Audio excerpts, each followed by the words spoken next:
Hello, welcome to the show. It's I Feel Fat Today. I'm your host, Kelly Taylor. Thank you so much for joining me. Okay, head over to YouTube and subscribe to our page, youtube.com/I Feel Fat Today. It's either I Feel Fat Today podcast or I Feel Fat Today. Just search us up in YouTube and you will find us, and subscribe where we have full video episodes. Like the videos, leave a comment if you like it. All of it helps.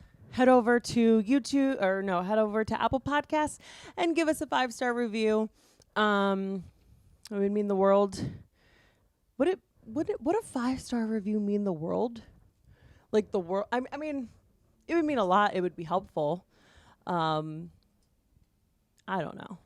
It's been a long day. It is late in the evening, and my head's not screwed on straight, so I can't remember all the things that I go through to tell you what to do. So yeah, YouTube and Apple Podcasts. We'll just leave it there. Oh, and then of course Instagram. How can we forget about Instagram? Follow us on Instagram. I Feel Fat Today. Follow me, your host Kelly Taylor, at Hello, This is Kelly. All right. Before we get into it with our guest this evening, this day, I don't know. It is the Friday before Christmas. What is Santa bringing everybody? For Christmas this year, I would like Ozempic. Just kidding, but not really. Yes. It's Christmas. I'm going home soon. I'm excited to see home friends. And when I say home friends, I mean 2 people, Aaron and Allison. You know who you are. Neither watch, which is great. Preferred even. Yeah, I don't know. I don't have anything to say about Christmas. The holidays are the holidays, and I'm ready for them to be over. Okay. Before we get into it with my guest this week, I searched up a little article on plus size vintage fashion. Why is it so hard to find plus size vintage? Why is the vintage that's out there very small? You know, were people just built smaller back in the day? Okay, why is it so hard to find plus size vintage? Why is plus size vintage shopping so hard? A common answer to this question might be that everyone in the 20th century was smaller than people today. Indeed, adult obesity rates in the U.S. grew from mid-century into the 1990s and until the early 2010s before plateauing. Statistically speaking, the proportion of overweight and obese people is greater today, but those people still existed in the 20th century. To better understand the lack of easily accessible plus-size vintage clothing, it is important to examine systemic causes, not population data. There was a brief period of time in the early 20th century when retailers prioritized the manufacturing and marketing of slouchwear. The term was used from roughly 1915 to 1930 to describe sizes beyond the straight range. In the period of time before World War II up until the 1980s, retailers ignored stoutwear and plus-size women in favor of more slender physique. The emergence of the fashionably thin mid-century body ideal coincided with the emergence of the ready-to-wear industry and the mass production of clothing, which largely left out plus size. Women whose bodies fell outside the socially acceptable size range were consequently forced to make their own clothes. Exercise culture and industrial food system that villainized fat also led women of size to recede from social view, explains Lauren Downing Peters, an assistant professor of fashion studies at Columbia College Chicago.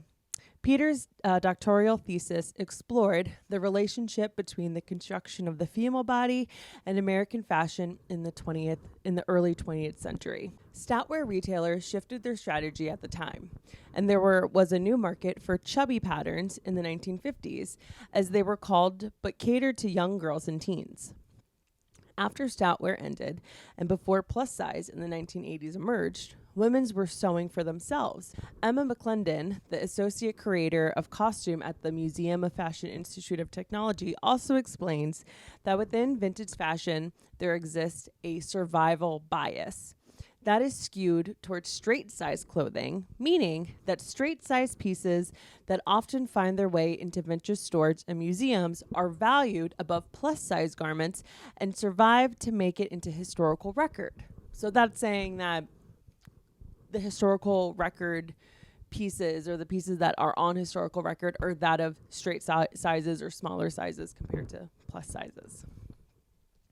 Within the vintage historical record, vintage stores have buyers like any other retail outlet.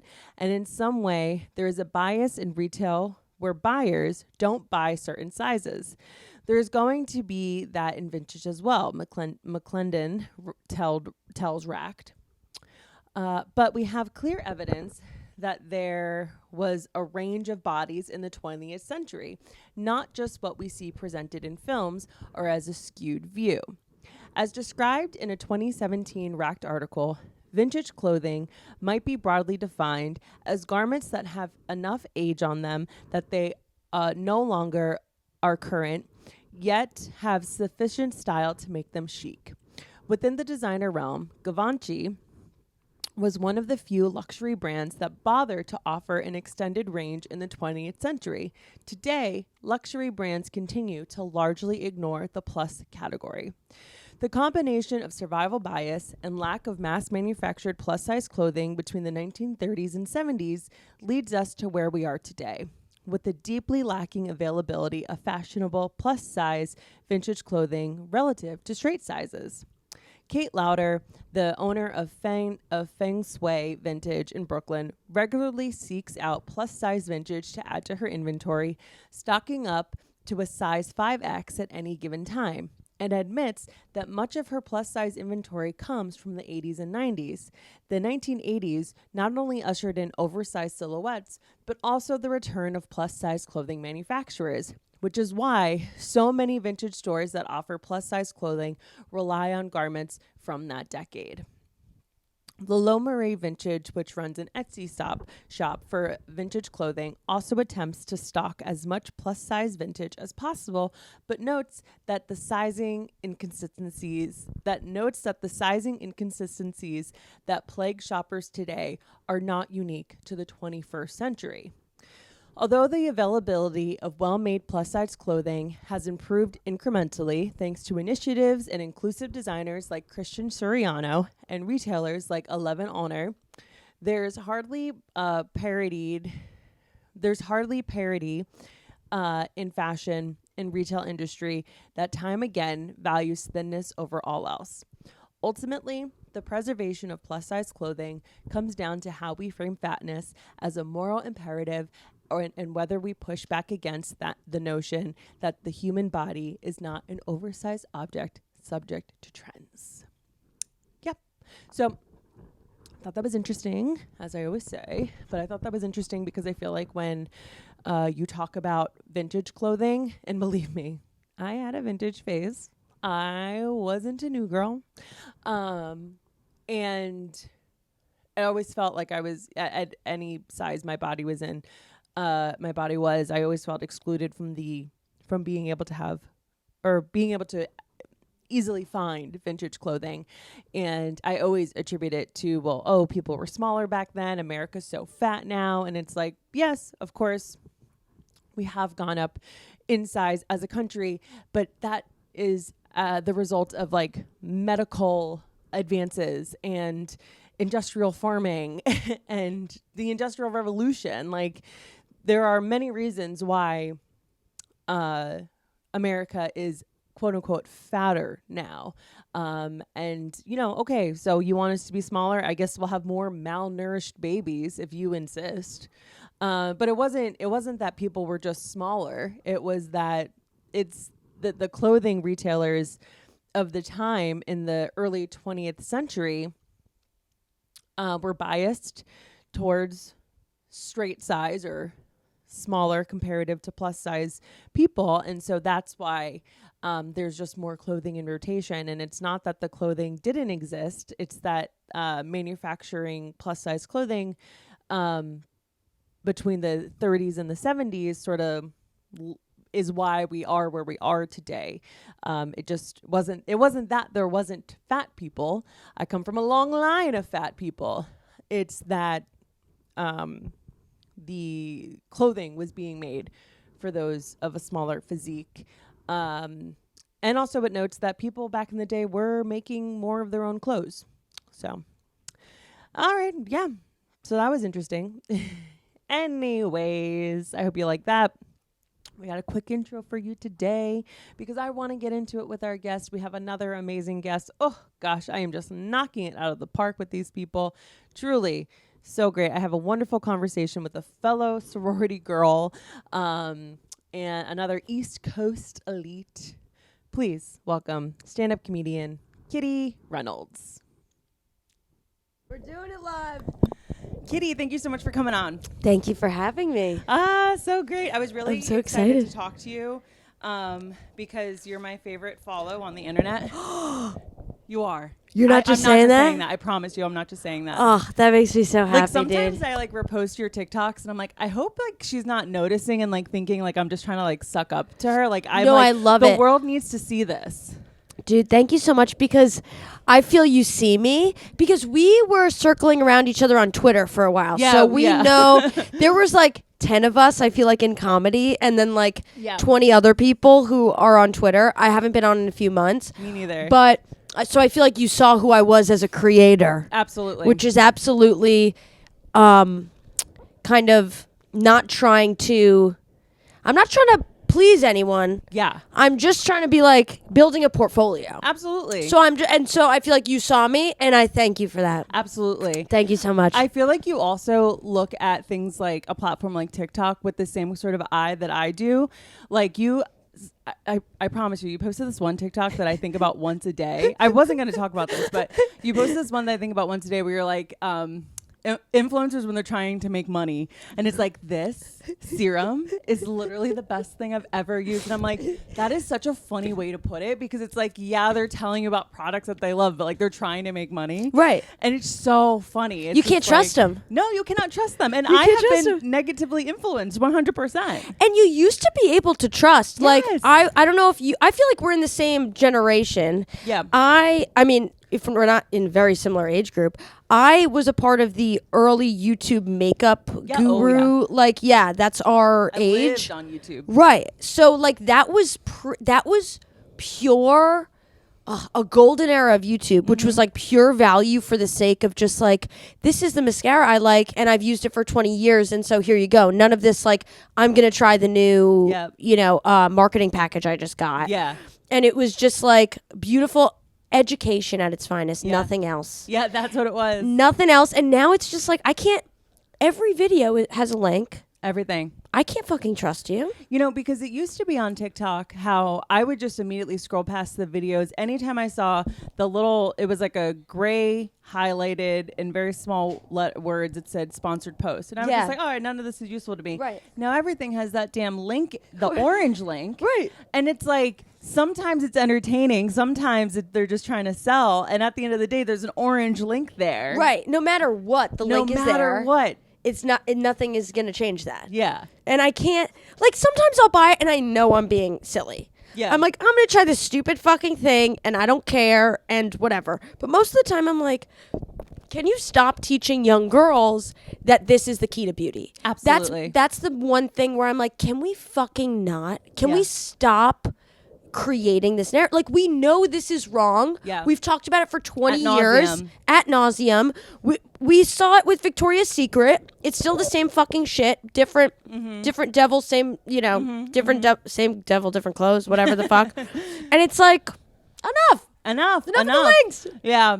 It drives me crazy. It's never going to be the thing. What was the one? They did get me on the stocking stuffers this year. I've seen some shit where I'm like, God, it's just so easy. And it's $5, which I also hate. Like, I haven't bought anything off of Temu yet. You know what Temu is?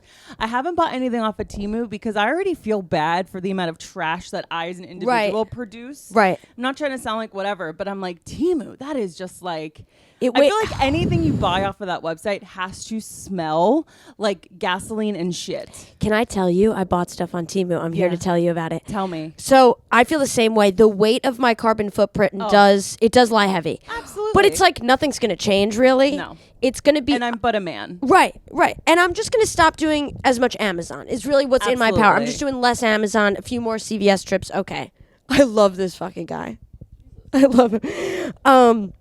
So Temu, so I ordered something. I had a gimmick show with Ian Levy. I don't know if you know. We had a show at the Tiny Cupboard that was a flop. No one came. And we had the gimmick of like a mystery gift. And so I bought 67 sponges. Just like kitchen sponges. I was like, the people are going to go nuts. And there were no people. So I just had 67 Temu sponges, which are carcinogenic. Oh, you know, yeah. Oh, absolutely. just absolutely just like diesel encrusted like soap or sponges. So I used them, but they like were pretty awful. Mm-hmm. So like obviously that's why you're using. You know you're buying bad products and you just want to do it anyway. Yeah. I want to experiment with a little bit more on there. Totally. I almost fell for Temu during Halloween. I'm a decorator. I'm a big fan. Not that the camera can see it, but I like getting into the holiday spirit. And so I was like, I need some Halloween decorations. And I'm like, I feel like my house is going to burn down if I leave it unattended with this stuff in it. And doesn't that suck? The only thing that we're clinging to for joy absolutely is really decor. Literally. That's it. Yep. That's it. That's all we have is Marshalls and fucking Temu and whatever. And we're also like, but I'm spending more on my electricity bill. I'm going to burn the house down. I'm going to ruin my neighbors' homes as well. And so the holiday spirit gets crushed by the environment as well. Yeah. And another thing, and then we'll move on from here, but I have to say this. The person that is doing the get ready with me is getting younger and younger. And I know it's getting bad when I am like searching up and contemplating buying what this like 14-year-old is telling me to buy. Like I just got the Drunk Elephant bronzing drops. You did it. I did it. You're a tween. Guess what, girl? I was on the Sephora app because I have like an inability to buy Christmas presents for other people and not throw some shit in for myself. You have to. It's also like the only time I am doing shopping. So I'm like, oh yeah, I need this shit. Yeah.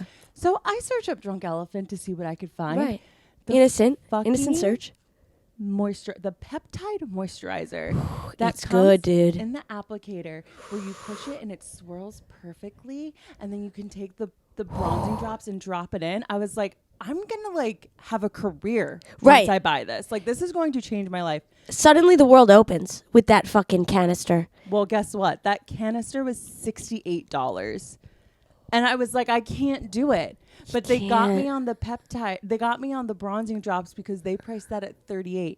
$40 would have been too expensive. Right. $39 might have been too expensive. They're so smart. But $38 was the perfect, well, not the perfect price, but enough for me to be like, I really want those bronzing drops. And we're too smart for $39.99. They know that. Oh, they know that much. Come on, we've learned our tricks at this point. Yep, they know that. So they're like, 38, sister. We know exactly who you are. Yep. We know exactly what you need to add this to the cart. Yep. We're making it undeniable. And I did, and I have like a tween to thank for that. And they made it the perfect like gifting price point for the tween in your life. Oh, absolutely. Geniuses. Come on. And Drunk Elephant, like, I don't know how they came on the scene, but something happened in like, I guess it was 2019-ish, 2020 when they really stepped on. Mm-hmm. And no one really knows what's going on there, but we're just following them blindly. And they make great products. I don't know who's behind the curtain. I don't know if it's SD or L'Oreal, like whoever it is, but keep going. Yeah. Keep drinking, elephant. Yeah, keep boozing, boy. It's that elephant is tipsy. Yeah. And I love it. Keep us hydrated. Yeah. I love it. So where are you from? I'm from Long Island. You're from Long Island. Unfortunately. I'm one of those people. I'm sorry. Some of my favorite people are from Long Island. I say this every time I interview someone from Long Island. It's probably that I'm from New Jersey and we just get it. It's the same people. It's the same level of toxicity. I said this on TikTok and I stand by it. You don't get this level of toxicity with talent that you get Yeah. from the tri-state area anywhere else. I fully agree. You can't, so like, talented. the people that come from, like, you have fucking Bon Jovi, Bruce Springsteen. These are Jersey icons. Long Island, you have Mariah Carey. Come on. Lindsay Lohan. Come on. Billy Joel. You can't tell me. Yes, there are talented people from the Midwest, no doubt. Yeah. But they don't give you the same level of entertainment. The drama. The drama. Come on. It's not even close. Yeah. So for that, thank you, Real Housewives of New Jersey, for keeping the franchise alive. Seriously. Single-handedly, and it wasn't even filming for a while.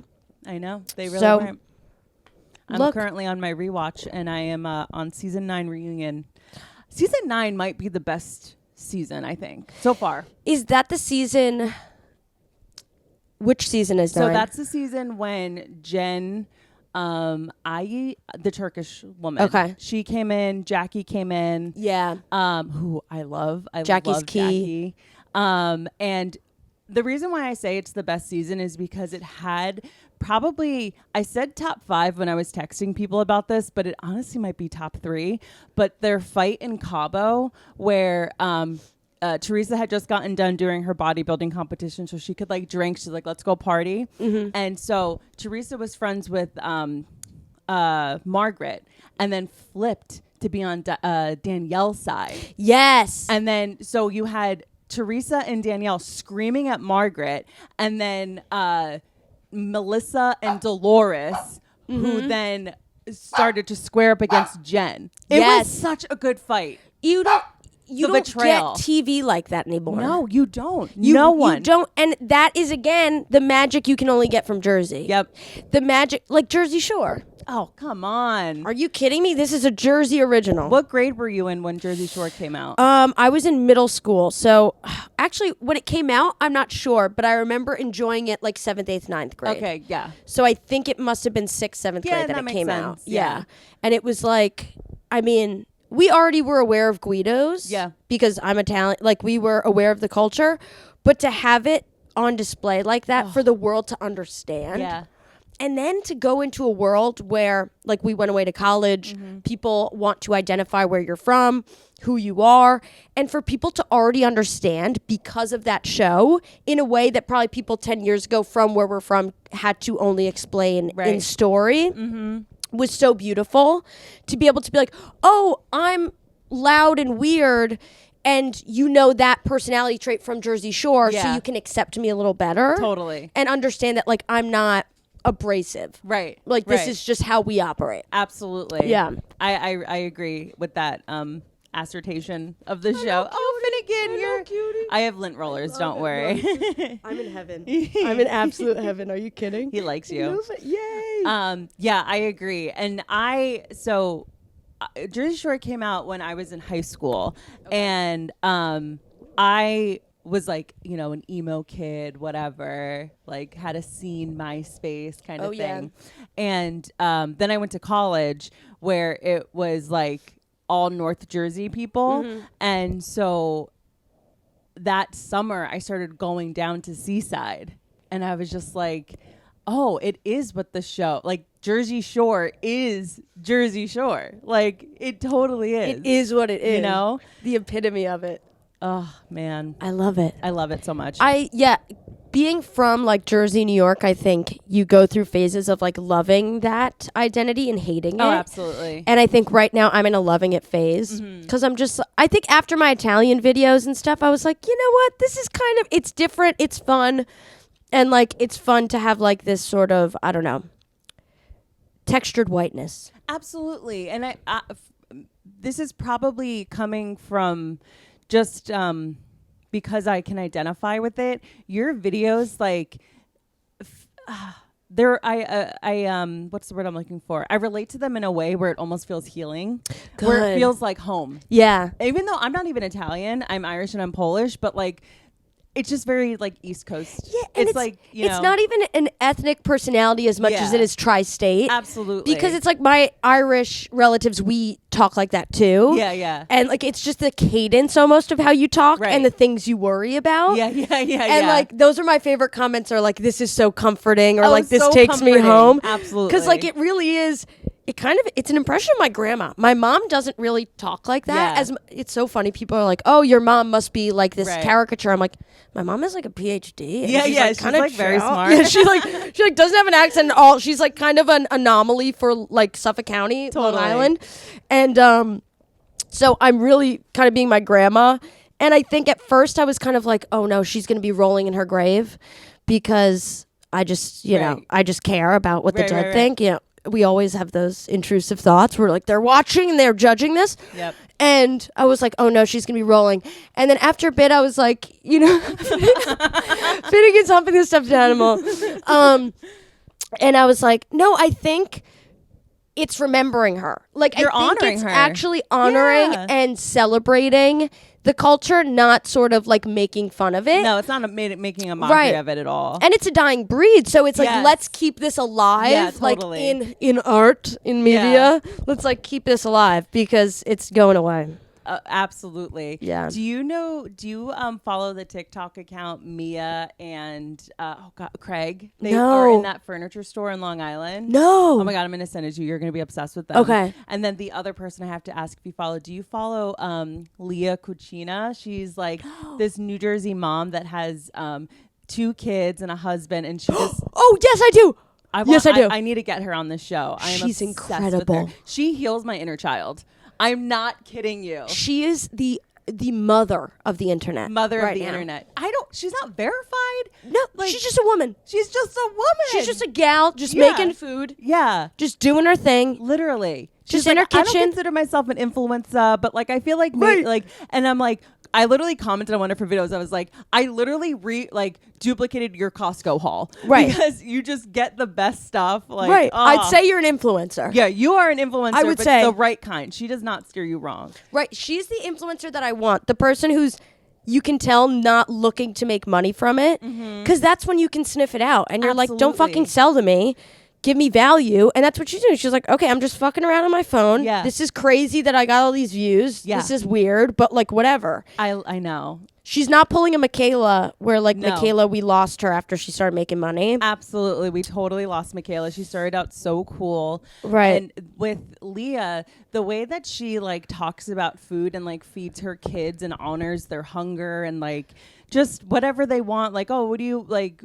My kid wants a hot dog for lunch. Okay, I'm going to make a hot dog for her. Right. I'm just like, it's so healing to watch a mother do that to her Right. kid. And also she's so like, yes, she listens to the kid and is giving her exactly what she wants without being like a pandering sort of like like a joke of a millennial mom Yeah. who's just like listening to Who the has kid. like faith-based in their bio. Right. You know? She's actually just being like, oh, okay, you want sushi? I'm going to make it for you Yeah. from home. Yeah. That's naturally like healthier. So let's just do that. And I'm not going to talk about fucking calories. I'm not Yep. going to talk about anything. And it's just going to be this great thing that we share. And we're going to laugh because we're making a video about it. And like, I know. I'm so glad you follow her. She's she's the the best one on the best, internet. dude. Oh my gosh. So did you grow up in a house where you're Italian? So did you grow up in a house where it was like mange, eat, Yes. eat, like all the time? Totally. And it was just like a very Italian life, like Sunday dinners. Every night of the week we had dinner together as a family. And my early food is like super functional, like my early eating history, super Yeah. functional, big Italian family, healthy relationship with food. I was a skinny kid, so I didn't have any issues. I was kind of like, unfortunately for, I think, some other kids in our family, they had some weight struggles. And me and my sisters, we were just like, had hollow legs. And we were just like, Right. okay, we would eat and not gain weight and Wow. everything was fine. So I really had like very pleasant early food history. And it was like there was a food push, and my mom definitely shows love with food. So that was something I had to untie in college. Totally. When I realized I was an emotional eater, and I was Oh. like, oh, okay, like food is not love. And then when I would come home and my mom is like offering, no, take this, eat this, and she'd keep food out all the time, and I was like, you're torturing me. Yeah. Like I was super compulsive. Like we could get into the whole thing, but only later realized how much I was like emotionally tied to it. Yeah, I feel like from this podcast, I've had a lot of people come on here and realize things like that about themselves when they've gone out to college. Because like all of it, even if you are a drive away from your parents' house, if you're living at college, especially, all of a sudden you're on your own. All of a sudden, like you're living in a space where your parents don't also live, and your food habits are also changing because now you have to kind of fend for yourself in a way. Yeah.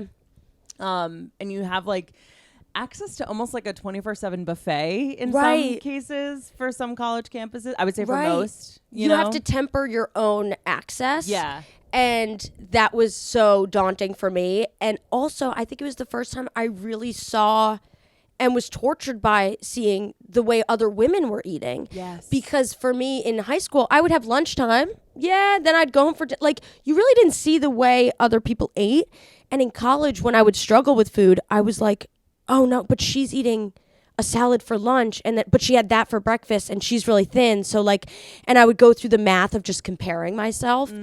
And that was something I had never experienced before, even though I'd been around a lot of women like my whole life. Right. So was college just like the first time you would say when the concept of dieting was first introduced to you, or did you grow up around dieting? Yeah, I would say so. Like my mom was not a pro dieter.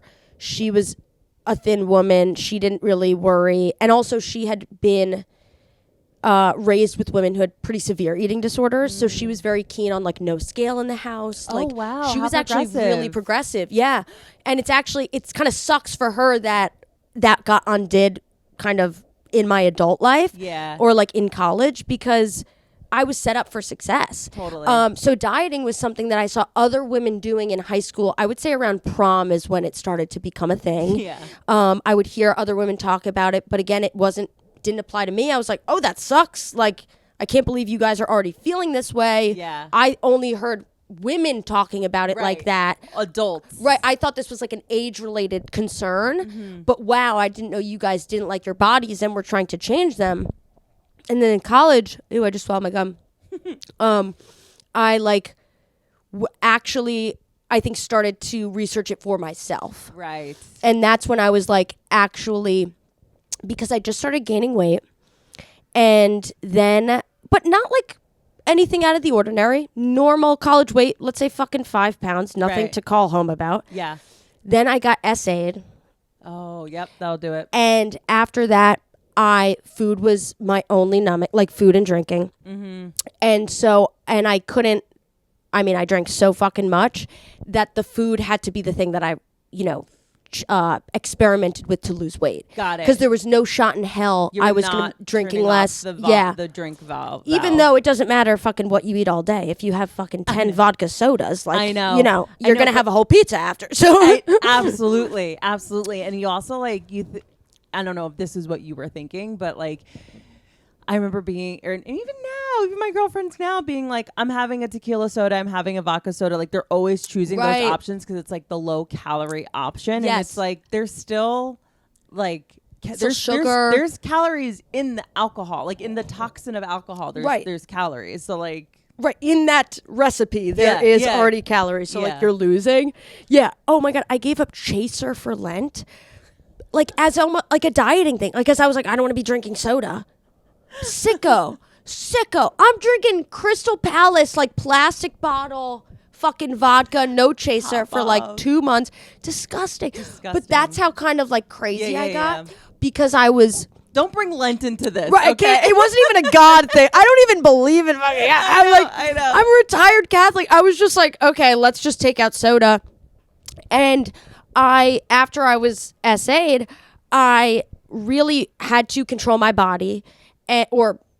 Obviously in years of therapy, this is sort of the autopsy of what happened. But I really was struggling to control my body, and food was so available, and I was so compulsively eating and numbing and really leaning into food for comfort, and to like, it was the only thing I could tamper with, and I just obsessed over it.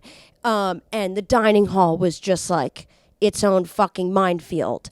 And I would throw up every meal. And I was not like a classic bulimic where like, and sorry, you didn't even ask to get into this yet. No, you please. Okay. I didn't want to read ahead. No, you're fine. we'll go right to the trauma. Yeah. So I was just overeating, and I wasn't classic bulimia where I would like sit and binge and then throw that up. Right. I would get to a point where I would like eat. I wouldn't want to eat a snack after dinner, and if I ate the snack after dinner, I'm throwing that up. Yeah. Oh my God. Then I had Oreos. Okay, we're throwing that up. Yeah. So it was just so exhausting because it would be like every item or like any meal in the day. It's like I'm making trips to the bathroom. This is completely exhausting. I'm hiding it from people. I'm also living in a sorority house, so I'm hiding it from 60 people who I'm very close with. Yep. It just got like really messy and gross, I think. And like I couldn't keep up, and I wasn't like losing weight. No, it doesn't fucking never, do anything. It never results in weight loss. So much of what you're describing, I so relate to. And everything that you're describing, I have done, but I didn't realize what I was doing until probably like a year or two ago. Right. Where I'm like, oh, that weird thing happened to me as a kid. And then around the same time, my grandma put the idea that I needed to like lose weight into my head. And then all of a sudden food became my drug. Right. You know, and it's just like realizing that food is this comfort. It's so easy to see from in reverse. Oh, And while it's happening, it's torture. It's total frog in a boiling pot of water thing. Where like if he's just floating in there, he doesn't realize it's getting hot. You have to be thrown in. It's an addiction like any other, I think. Absolutely. It's actually worse and I think harder than most because you can't give it up. Yeah. You can't go cold turkey on fucking food. Yeah. Then you're getting another disorder. So like it is such and like I think weight, independent of weight, there is torture and frustration for everyone who has to deal with food in like obsession. Absolutely. I don't even call it disorder because I think that has such like, we've gone so far with that word. Yeah. Of like, oh, you have an eating disorder because you're this or like you're that. No, everyone at this point in our society has fucked up relationships with food. Yeah. And if you are in a point where you're overthinking it and obsessing it at every point in your day, I'm so sorry. Like it is the harshest, like worst way to live. And I'm addicted to fucking vaping and weed and like I've given up drinking for periods of time. Food is the most annoying fucking compulsion. Absolutely. Hands down. I don't care. Like, yes, obviously, I'm sure there's hard drugs that would totally like just make this look bad. But no, but the girls that get it. Right. If you've been there, you know that like it can be a very lonely place to live in your head and to like reverse engineer your day around your food and your meals and like and vomiting. I know, and hiding the vomiting. That was the biggest thing. Yes. And now as an adult, I'm like, oh, why are my teeth falling out of my head? It's like, oh, shit. Right. That thing I did when I was like in my teens and 20s like has ramifications as an adult. Why do I have like reflux? I know. Yeah, it's like, it's like I'm sitting here reflecting as you're talking, because I also was in a sorority, and that in and of itself, like, I'm not talking disparagingly about sororities, but I look back at my time in a sorority in college and the just breeding alcoholism, breeding crash dieting. Yes. And because it's just like, like we're all going out for Halloween. Like every October I would crash diet. Right. Every October. And then like at the time of a year when you would have like formal, I would crash diet then to like fit into the dress or whatever. And just never forget the alcohol consumption. That is just like a whole nother thing. Right. But just how, where was I going with this? I remember one time in college, I had such bad, I don't know if it was acid reflux or what it was, but like, I like couldn't even drink water. It's like, it was so bad. And I look back and I'm like, do you think maybe the cheap vodka and the vomiting might have had something to do with it? Right. You're like, oh no, what's going? Oh, I must have strep. Disease. Yeah. What? And all my friends are like, I don't know. Right. You're like, oh God, you gotta go to UHS or whatever. Yeah. But breeding is such the perfect word for what happens, and I don't think sororities in general. Like, I have such bittersweet feelings about. Same. You probably do too. I think all of us, especially as comics. I think as comics, especially so when you meet people that weren't in Greek life, because I think all of my friends still primarily socialize with people that were in Greek life. Yeah. And for us who go out and then you meet creatives and you're like, oh, this is really embarrassing. This is like really fucking embarrassing. But then you realize, oh, we can embrace it because there's so much that we learned about human behavior from it. I wouldn't be a comic without it. Right. And I think because of the way it is structured to give you basically a drinking problem and an eating disorder, which... Right, that's on the national level. Right, at the national, this is not at the chapter level. We're talking nationals. And this is not one sorority. Everyone was experiencing this. And I've talked to Sarah Barnett, who... Oh, love her. She was a past guest. She's the best. And we have talked about, because we went to the same high school and college. Oh, no way. Yeah, and elementary school, middle school, like everything by accident. Oh, that's so weird. And she had an eating disorder coming out of school too. And we were like, what was in the water? I know. And it's like, it's not the school. It's literally, I think that, again, the parameters are off with food. We don't know what to do with it. You're looking to each other and it's really disordered. The blind leading the blind. Blind leading the blind. And an extreme pressure to be not hot on the internet, hot in person. For that date party that fucking next day. Yep. And it is like the crash dieting. Oh my God. Girls would for Mexico for spring break, girls' ankles would swell because it would be the first time they had salt in a week or whatever. Girls would be passing out the week before. Oh yeah, because the drinking never stopped. Right. The food intake stopped. Right. But the drinking can't stop. Adderall, people would use everything. Like so Tic unhealthy. Tacs. But at the very least, I do feel like my early exposure to it got me. I mean, it's not a good thing, but at least now I'm a little bit ahead of the game, I would say, in terms of food awareness and drinking awareness and all of that stuff, just because I've had so much therapy for it. Absolutely. So it's not, it's like, okay, it's a good thing that it gets you there earlier. I don't, but I also wasn't one of those kids that I hung out in high school, but I never partied. My first time drinking alcohol was prom weekend. Okay. I wasn't, I would hang, but I was never drinking. I had the fear of my parents and me, the fear of literal God. I was too afraid to do any of that. Yeah. And so college for me, the sorority for me was let's hit the ground running. You know, I am trying to be impressive with my drinking. Right. Oh, so let's try on a new drinking personality. Yeah, no, absolutely. Yeah. I'm the girl that can do 20-second cake stands. It's get a fucking life. Get a hobby. But everybody's cheering you on. Right. It is a source of pride at that time. I literally just wanted people to applaud for me. Right. And you feel so sick. So sick because it really is such a romantic part of your life. You're like, this is so cool of me. I feel like I'm drinking. In a movie. Yeah. You're like, I'm a rock star. Yeah. I'm in a movie. I'm partying every night. I'm with my friend. And it's also such an amazing time. You're with your friends all the time. Your friends. Nothing could knock you down. But then to stay at that level causes so much anxiety. To stay at that that level of not caredness, something's got to give. Yeah. And so on the other end of that, I was like a duck with, the classic duck paddling really quickly because it was I need to be drinking this much. So I am going to be starving myself all day. And God forbid I disobey myself. We're going to be throwing up all night. Yeah. So it sets up a bad thing. And in college, at least for me, there weren't fucking podcasts. There wasn't much on the internet for this kind of thing. And I was just beside myself with confusion of why can't I get this under control? I don't have a weight issue, so why can't I just tell myself to not care? Because I think that's a big thing. A lot of women are like, no, I know that my body's fine.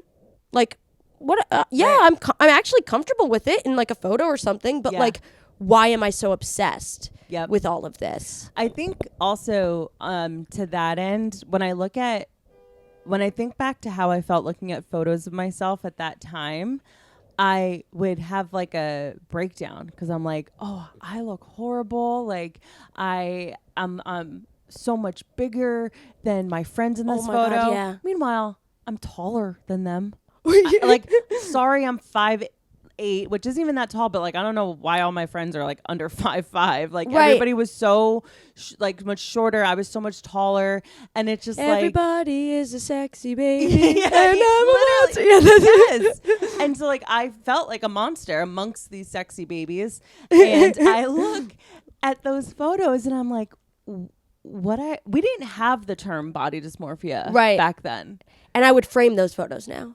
I frame them. Please. Kiss them. Hug them good why night. Why didn't you take nudes? Like, why didn't you take more nudes? Looking back, I'm like, oh, like my body was fine. It was rocking. And I couldn't have been less happy with it. No, I couldn't have hated it more. Couldn't have hated it more. Couldn't have been like, oh my God, the photos, looking at the arms in photos would send me on a fucking... I literally punched my friend one time because like getting ready to go out to do something was always a fucking thing. Yeah. You know? And I remember one time we were getting ready to go to the end of Greek week dinner where we were going to find out who won Greek week that This year. is important. I can tell this is an important weekend. So we all had to dress nice, right? Yep. Put on our best business casual. And so I'm trying to find an outfit. I can't find anything. Right, because of course you don't own business casual in college. Well, because I went out in I was in college from 2010 to 2014, which was peak business casual. Okay. Wear. That was like what we wore to the club. Yeah, I was 2013 to 2017, so okay. I know exactly your era. Yeah, you would be a girl in my sorority that I follow on Instagram, but like we've never met in person. Exactly. You know? Yeah. And so so I'm trying to find an outfit. I find something that I am unhappy with. It was too tight, whatever. My roommate's like, we gotta fucking go. Let's go. So we're going, and this one girl, all it took was one bitch being like, Kelly, what are you wearing? And I flipped around and I was like, I told you, Judy. And she's like, relax, no. And I was like, no. And I pushed her and she was just like, all right, I'm fucking leaving you. I'm going. Yeah. So I go back to the room having a mental breakdown. Another sorority sister had to come get me. She's like, no, you're not going to miss this. Come on. She, threw clothes on me and we go. And I was like, Judy, I'm sorry. She's like, I'm not even mad at you. Like, right. Like this. Like, I know what this is. This is crazy. Yeah. And I'm like, I know, whatever. And then you go and you get drunk and it doesn't matter anymore. Right. Because that was the life cycle, that was right. Quick breaks in like that was the beauty of that time is everything is so hot and chaotic that you have quick spats with people. You don't like keep anything in and you don't have the ability to. No. Everything is impulsive and you're just kind of like, oh no. And you wake up the next day and you're like, you were so fucked up and you did this and blah, blah, blah. Everything is so reactive. Yeah. Okay, I'll buy you a bagel. I'm sorry. Right. Yeah. Everything. And it's like worked out in an hour. Yeah, absolutely. Or a week when people get back from some break. Yeah. Oh, he's back. Oh, hello, sir. Yeah, that's the beauty of that era. And I think that's why it makes it such a charged time with food. Yeah. For sure. And like when it's like what we were saying, like when everyone else is acting like that, you don't see it as weird. And I remember being mad at my mom for her having a problem with the sorority. And I'm like, you just don't get it, Mom. And now if I was a mom and I saw the way that my kid was acting, I'd be like, I don't think you should be in this fucking sorority. Right. I'm like, we're paying for this? I know. And and I talk like we were saying, like, we look back on it with like a sort of weird lens, but like I just went to a girl's wedding from the sorority. I love seeing those people. Like they are like my family now. Yeah. Which it is so nauseating to say that, but we do grow. And the ones that like are bad, you kind of throw away and you create boundaries and whatever. And the other ones that like I don't know. A lot of it's garbage. A lot of the people you can like move to trash. And I've been moved to trash from a lot of people. Same. It works both ways. And you keep what you need and you, I think, leave what you don't. Yeah, I think some of the biggest bullshit that I do wish when it came to the sorority that they were a little bit more real about. They didn't do that shit of like, look to your right, look to your left. Yeah. These are going to be your bridesmaids. Like, I wish that they didn't lay that on so thick. Cause it's like, I didn't like you by the end of the semester, so I don't know why we're talking about being each other's bridesmaids, Right. They should have said that the magic is actually in the trauma that you will experience together right now, not actually being together for future trauma. Yeah. Even though, like they have been with me, through trying times, but like more of it's the case that they are now my memory bank. Yeah. And vice versa. And now we have, yes, we each now have each other's own lives and stuff, but we can at least go back to this touch point and be like, remember when you were a fucking crazy son of a bitch? Yeah. Remember before you had this growth and you Yeah. were a fucking nightmare? You know, myself included. Totally. Yeah, it's so So- interesting. Do you recall, and this might just be like a hodgepodge for you, but do you recall like a specific crazy restrictive diet that you may have done in the past? So many. Because like for me, for my friends, like the skinny tea, the tea that makes you shit yourself, that was huge in our group. And the cabbage soup. Oh yeah, that's a That classic. that was huge for us. Huge. I went through so many. I think I'll go through some of them that weren't even diets. They were like tactics. Totally. So I was drinking the magnesium citrate laxative from CVS, Totally. which is like insane to just drink a fucking bottle. And I didn't want people to know I was using it, so I didn't want to put it in the mini fridge in my dorm. So I would just drink the whole bottle, which Yeah. is like an insane thing to do. So that was one tactic. I would buy like weird off-brand things at CVS that like said weight loss, which like probably gonna die.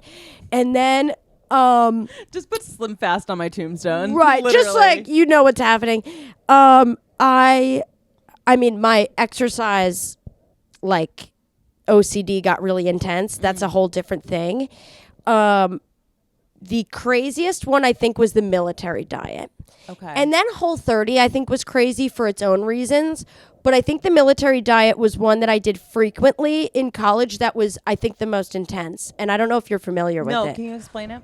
So I think it's 3 days of a diet, and it's basically like very, I would say 70s, 80s-ish food that would help you lose weight. So like, and a very strict, there were actually strict meals. So like one meal is literally like half a can of tuna and a piece of toast. Yeah. 1 scoop of vanilla yogurt like for dessert. So like a very strict thing to lose weight.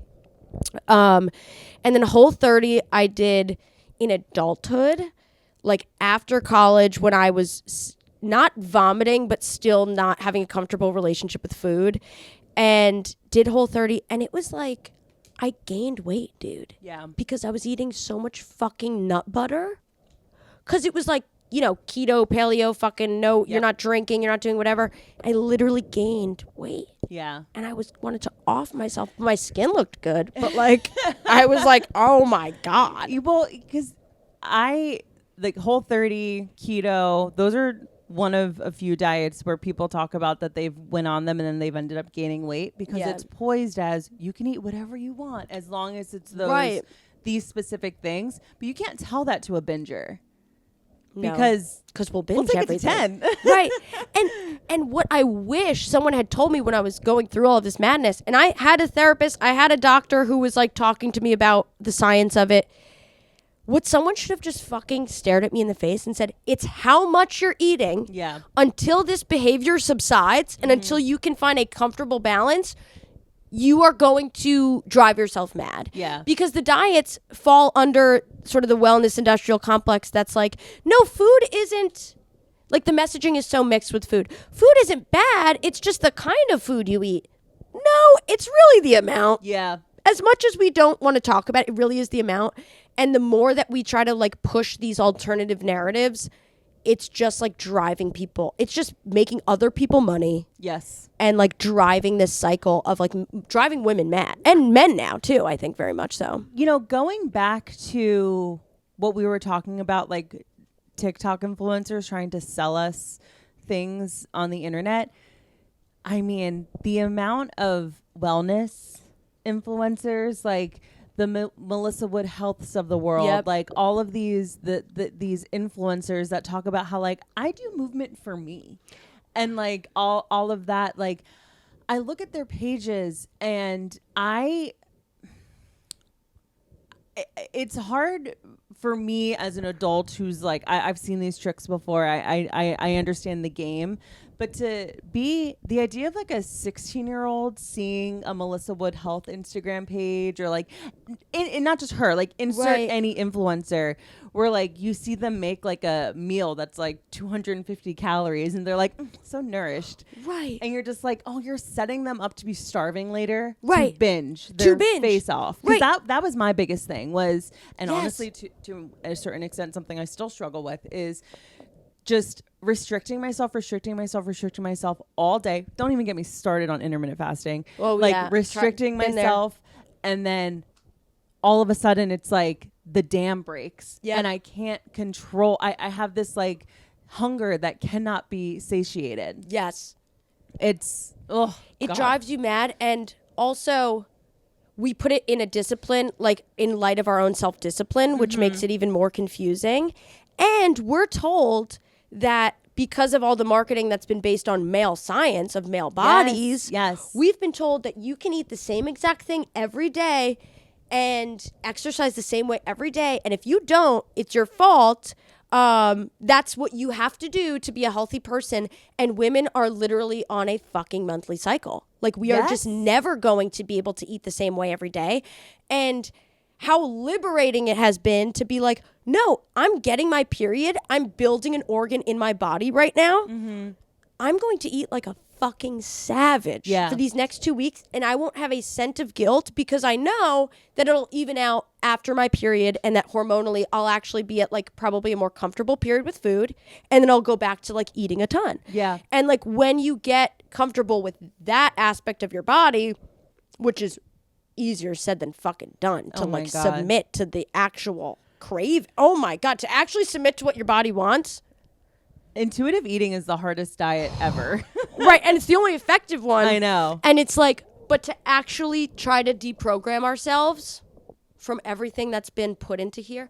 And also, sorry, I get so hot about this. Please. I love this energy. The influencers that are selling not only a product, but they're selling themselves as the billboard for it, like as the thing. And we think we know about them because there's actually this illusion we know more. Yeah. We know even less about them than we did maybe, let's say. We know what they are giving us. Right. Like a Jenny Craig. Okay, we were sold on this woman's like program, I guess.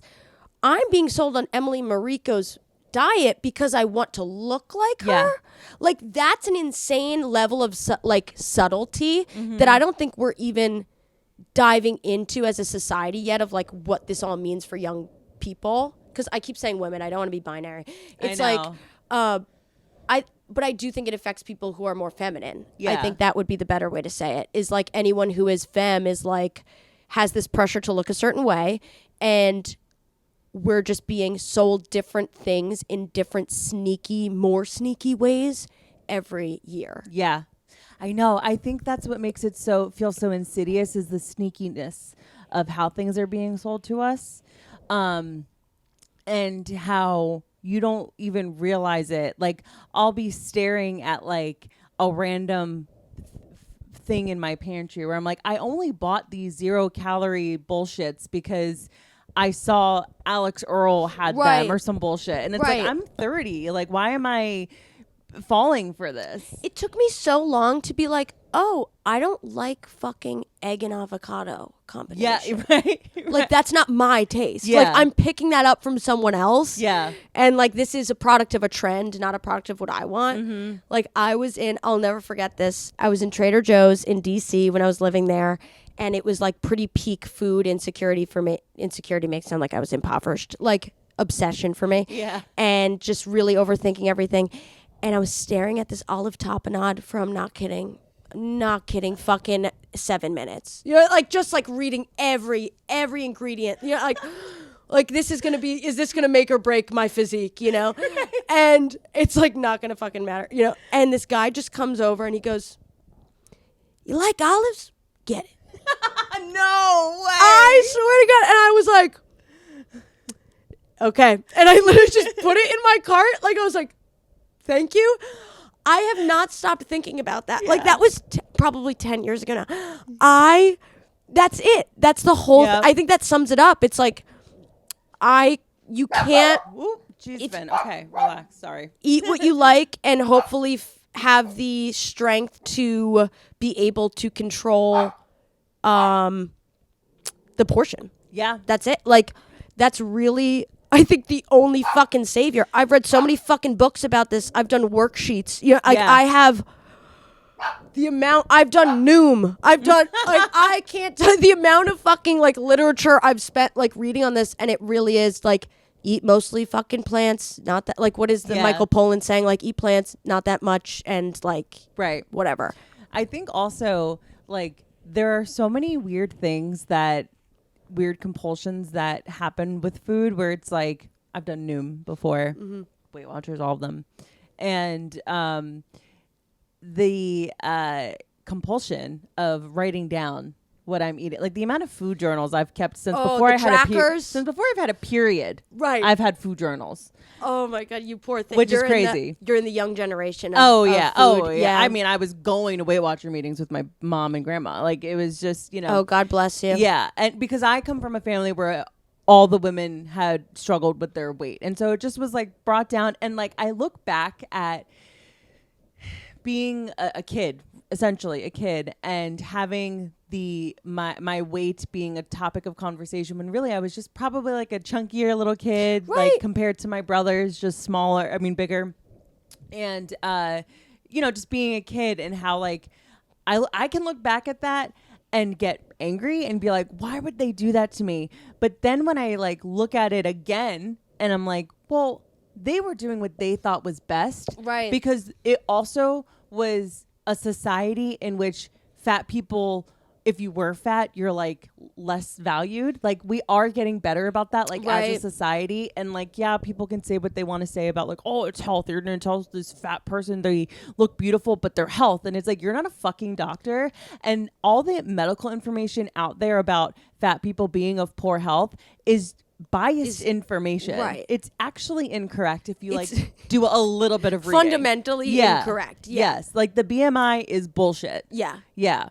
It should be bullshit measurement index. Right. It's an arbitrary thing that we made that up. was based on men. Yes. Based on male bodies. Yeah. And also White bodies at that. Yes. White male bodies. And also your family members. That was the best technology we had at the time. Oh, please. Was Weight Watchers. Oh my God. Like, that little the cardboard tracker thing. Right. Like, that's what we had. So what I was saying was the compulsion of writing everything down, and how that in and of itself can be detrimental, even though you think you're doing the right thing. Right. Like, I'm trying to, like, you know, this is the godly, disciplined way. Exactly. Yeah. You think you're doing the right thing. It's not the right thing at all, at least for me. And then, you know, this concept of portion control, I think if people had at all a handle, because I think a lot of people don't, they don't have any idea how much food that they are intaking, drinking that they're intaking is just mindless. Yeah.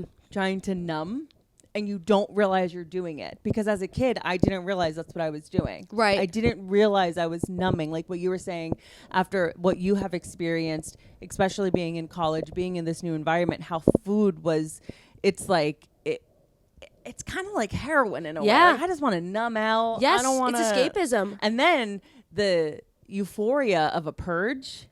Yes. I mean, come on. Oh my God. I'm not trying to romanticize it, because it is a horrible thing. As I said, you know, now I have like dental issues and a myriad of things that like I wish I could take back. But when you don't have a handle on your life, but you have that, it's like, oh. Right, because you can't control this one aspect, but you can absolve the sin. Yes. Oh, thank God. Let's press erase on that. Yeah. Like, I can do the bad thing and then pretend it didn't happen. I can hit backspace. Yeah.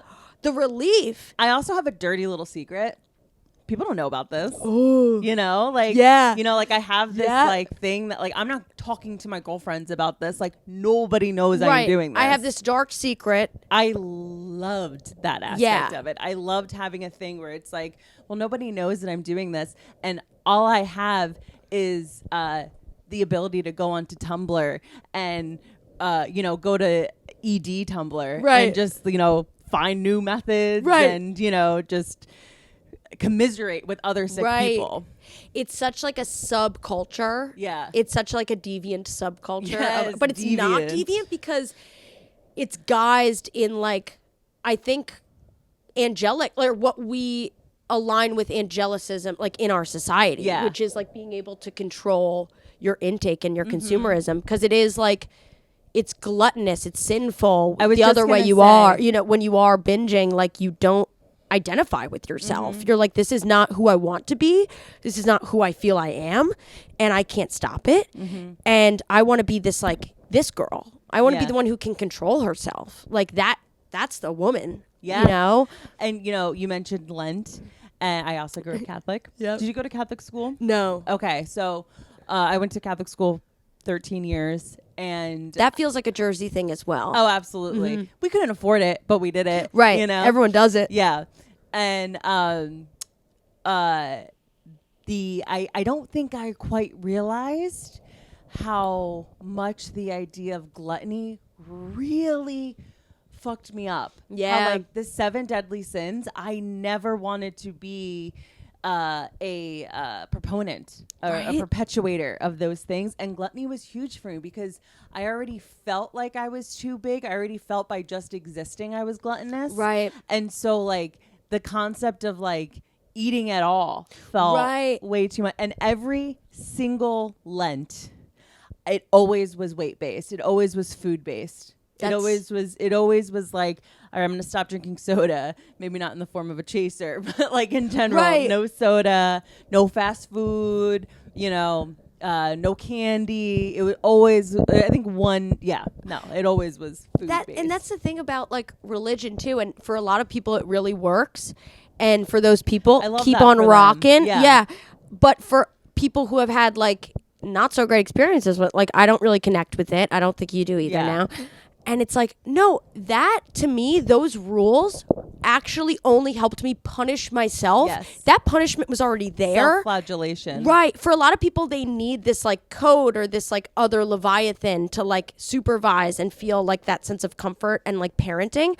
But when you're already your own judge, your own critic, I think for young women, young feminine people, I think that like, you already have that so deeply ingrained in you, this like audio, just like critic in your head, that adding any layer of criticism on top of that is so toxic that adding a concept like gluttony to already your repertoire of self-hate is so fucking sad. Yeah. That you can find, like, learning about celibacy, I didn't need to learn about that. Nope. Because I was going to do what I was going to do anyway. Yeah. And instead, I'm thinking back to fucking 8th grade religion class. I'm in fucking college. I'm getting laid. I'm going home with a hot guy who I didn't end up marrying, but like, okay. But you never know. And instead, I'm fucking judging myself. Hating myself for it. I'm robbed in every moment of pleasure. Yep.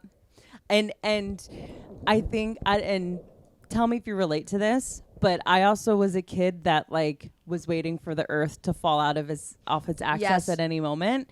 So I really needed God to help honestly keep me alive. Right. Because I was so fucking anxious. And nobody got that I was anxious. Right. You know? And so I would just No one had the word anxiety. No. And I would lay in bed and I had a bedwetting problem. So I would lay in bed and I would pray that I wouldn't wet the bed. So that was one thing. And then the other thing. Which is such, I have to say, a key pillar of a successful comedian. Oh, I know, right? I wasn't a bedwetter and I honestly feel insecure about that because it's like I'm not a part of that group. Right. It's kind of a key distinction. I can't explain why it was happening. Right. All I know is that when my mom didn't know what the fuck was happening and she took me to the pediatrician, it was the pediatrician telling me that I'm overweight and I have too much weight bearing on my bladder. Which is not the fucking crock of shit I've ever heard in my life. And my mom was like, I knew it. Like, it just was reiterated to me, which is so crazy. So, okay. So dude, that's so fucked up. I know. It's crazy. But you know, one day I stopped peeing the bed and I really attributed it. I was like 12 and I attributed it to my prayers to God. I was like, okay, I kept praying and it finally stopped. Yeah. And then the other thing that I would do on top of that was, besides obsessively check to make sure that my door wasn't locked, because Young OCD, shout out. totally.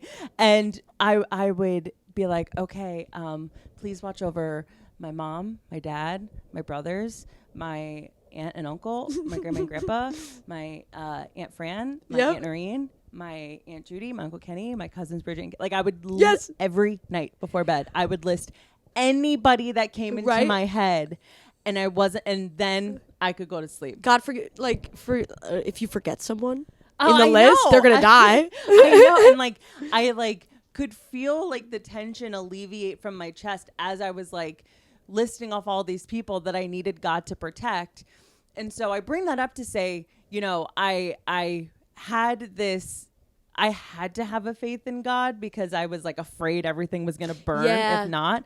And so I wanted to make sure I was being good. Didn't drink until prom weekend, would feel bad about any sex I was having in college, which didn't happen until senior year consensually. You know what I mean? Yep. Like, it just like I had all of these reservations about life that I needed God to be present with me so that I could survive. Mm-hmm. And I didn't want to be bad. Like I wanted to be good because I needed God to know that I was good and I was being like a faithful servant, which I know the verbiage and the terms I'm using, even my listeners are going to be like, what are you talking about? Who is this person? But it's the only way that I can really illustrate how at the time I felt. And it wasn't until I was an adult when I had one of my friends joke about how like, you know, like their parents, you know, thinking that they still believe in God, that their kids still believe in God. And I'm like, oh yeah. Sorry, God. So true. Those old people are crazy. I promise I didn't mean it. Me and you got like our own thing. Which is crazy. Like, I'm just there just crazy. Yeah. And now I'm just like, is it the universe that's keeping this all together? You know, it's just this weird thing because I am a retired Catholic fully, and like I actively am upset with the Catholic Church, just like you learn things, but that's a whole other thing. It's a whole other thing, but I think that's where like the weirdness of I think Catholicism is like that feeling of when you're young and learning about it. Feeling like you need God's love, but God's love is conditional. Absolutely. In the way it's been communicated to us. I've always felt every love that I've ever gotten has always felt conditional. Yes. And I still, with myself, I think that's also with food. Like, I think people whose own love is conditional, we struggle with food. Yeah. Because we're like, oh, I can love myself if I follow X. Yep. If I do this today, I am, you know, a soldier of God, let's say, like, yourself. And I can move about the world because now I'm perfect and I have my own approval. Mm-hmm. But until that's met, I'm a piece of shit. Yeah. And that's how I still operate, which sucks. But like, I think at least we're now learning that we have the awareness of it. Of like, oh, we're kind of fucked up because we were brainwashed in this way. Yeah. And now we can try to find unconditional love, hopefully, from ourselves. Yeah.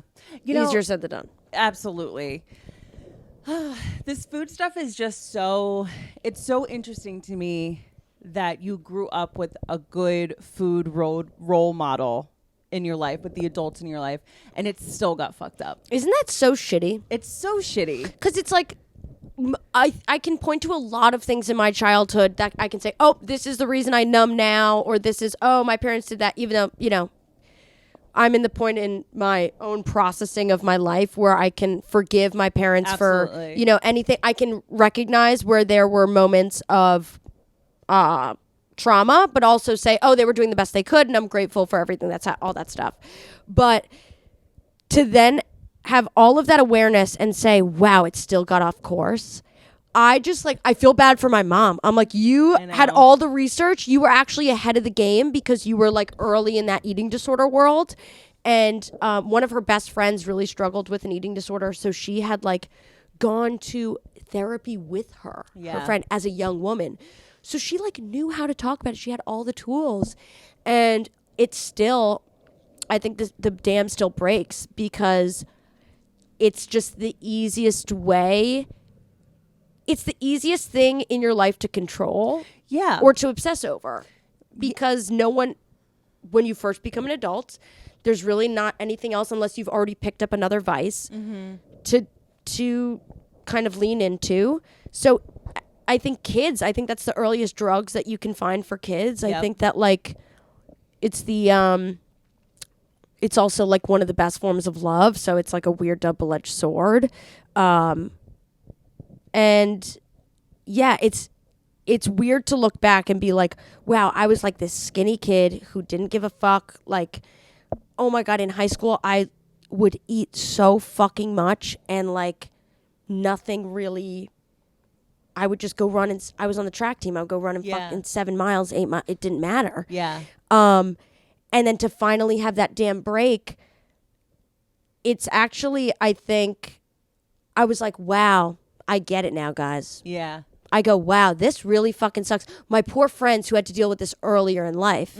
Because I think, you know, so many people like yourself and so many others were on the fucking slim fast and shit totally. So much younger. And I was like, wow. It was like this moment where I was like, welcome to this pain that I guess, this weight pain that I didn't realize was really how bad it was. And like you're not going to be in your mom's house the entirety of your life. So even if she could give you a good foundation, you still have to go out and be a person in the world and in society. Right. And it's like what you said, like it didn't matter all of this, like this good food upbringing from your parents. It's going into a sorority and I'm not blaming the sorority, but like going into a college and seeing the people around you not having the bread or whatever the fuck. Right. And being like, oh, okay, mental note, I'm not going to have the bread. Right. Whatever. And this is the other thing about it too, because I didn't have any tools to deal with weight gain or like any body sort of like frustration, and I had been a runner, I didn't know what to do. Right. So it was also like a whole new world where I was like, oh God, like, I guess I'll run 6 miles every morning. I guess that's what I'll do. Like, you're writing your own rules then.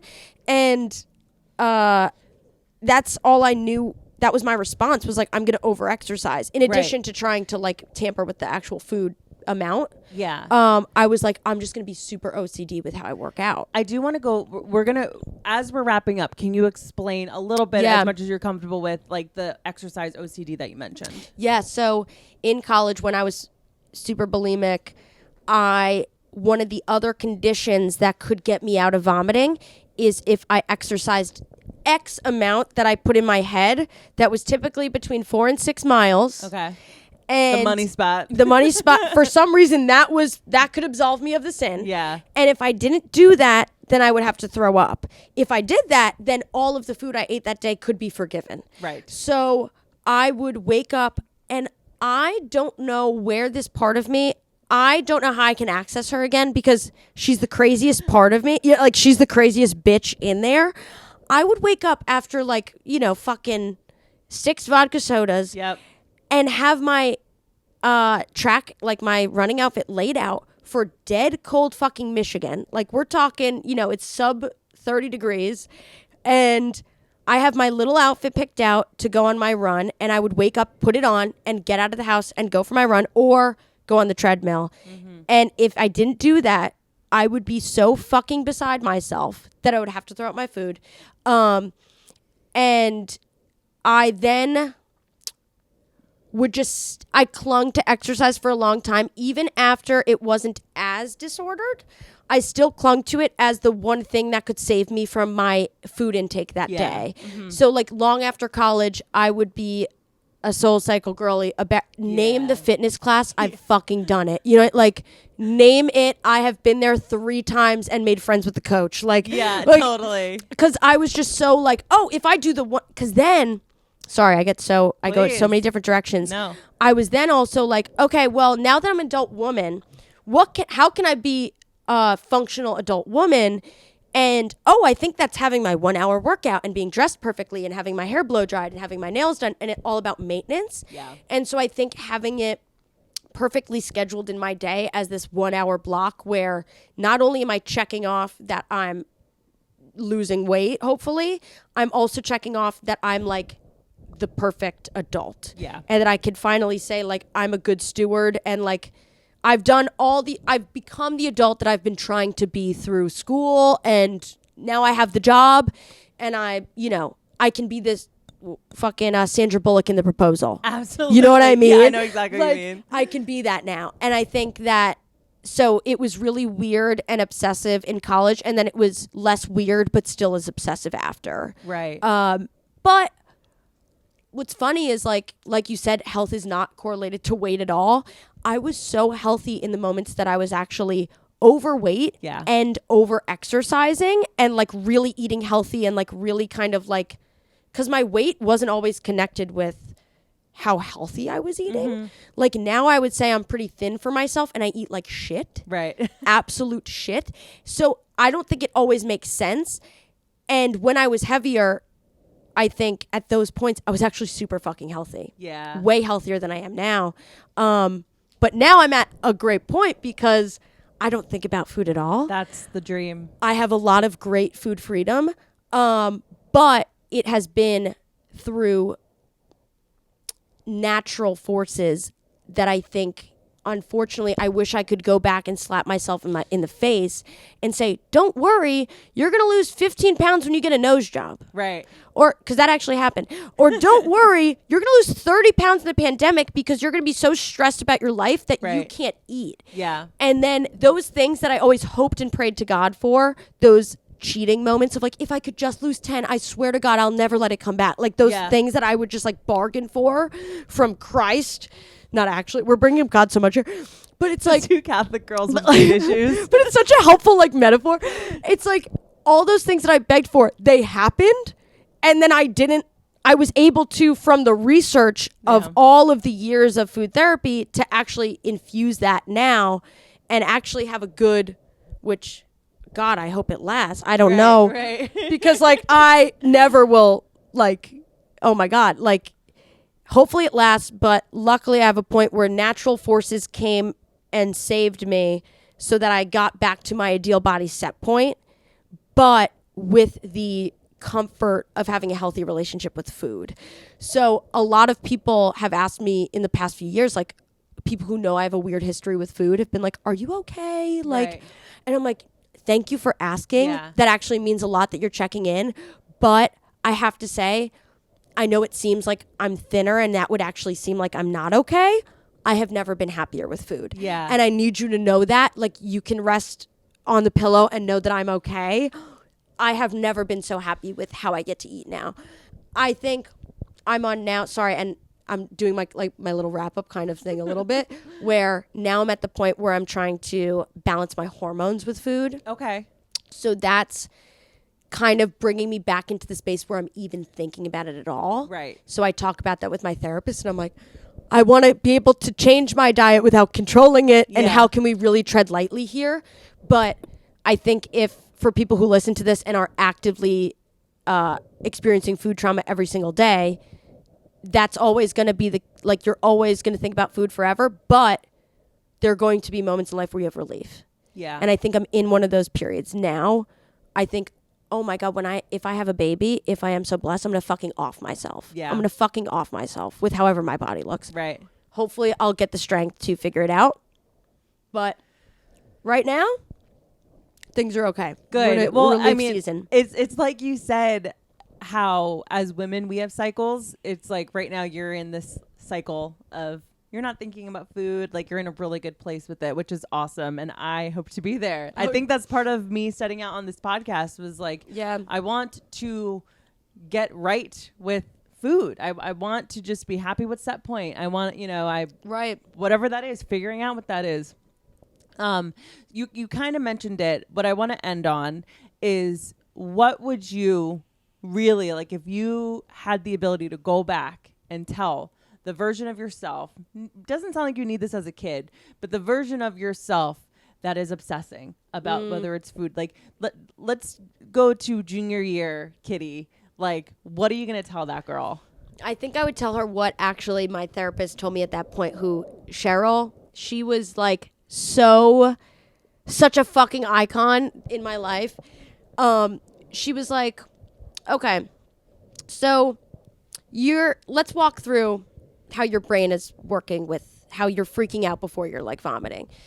And we basically figured out that I was processing food as weight.